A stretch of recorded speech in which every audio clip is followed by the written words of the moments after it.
कराची में गिरफ्तार street criminal graduate और दुबई इस वक्त निकले हैं। दुबई से आने वाले कराची में वारदातें करने लगे हैं। ईद के बाद से अब तक तकरीबन 800 वारदातें हुई हैं। आपको बताएं कि 80 वारदातें कर चुका है। ये मुलजिम है, दुबई के रेस्टोरेंट में बतौर कैशियर काम करता है। मुलजिम अनस ने ये वाज़ेह किया है, दुबई में मेरी इस वक्त 1200 दिरहम तनख्वाह है। मुलजिम ने वाज़ेह किया कि मेरी 15 दिन बाद दुबई वापसी का टिकट भी कंफर्म है। कराची यूनिवर्सिटी से मीडिया साइंस में ग्रेजुएट है और इस मुतालिक आपको बताएं कि लियारी एक्सप्रेसवे से 3 डकैतों को भी गिरफ्तार किया गया था। आपको बताएं कि कराची में इस मुतालिक मजीद क्या तफसीलात हैं, खुरम गुलजार से जानते हैं। खुरम, बताइएगा ये मुलजिम है, इसका क्या कुछ पता चल सका है? दुबई में काम करता है, वारदातें कराची में कर रहा है?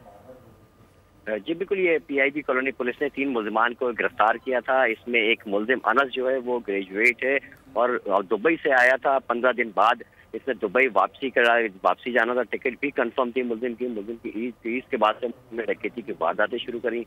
इसमें मुलजिम का कहना है कि तकरीबन 75 से जायद मुलजिम जो है वो वारदात शहर में कर चुका है। लूट मार की वारदातों में मुलविस रहा है। अपने जो दोस्त हैं उसके साथ मिलकर ये शहर के मुख्तलिफ इलाकों में वारदातें करते थे दुबई में मुलजिम जो है एक रेस्टोरेंट में बतौर कैशियर भी काम करता था। साथ ही मुलजिम ने बताया कि उसकी 1200 दिरहम तनख्वाह भी है, जो कि कराची यूनिवर्सिटी में मीडिया साइंस का ग्रेजुएशन भी किसने कर रखी है। साथ ही नशे का आदी है। दुबई में वहाँ पे भी नशे का आदी था। साथ ही पुलिस ने डकैती करने वाले जो 3 मुलजिमान हैं इनको गिरफ्तार किया। मुलजिम के जो दीगर साथी हैं उनके बारे में भी पुलिस मजीद तहकीकात कर रही है, जबकि जो गिरफ्तार मुलजिम है। खुरम गुलजार, बहुत शुक्रिया।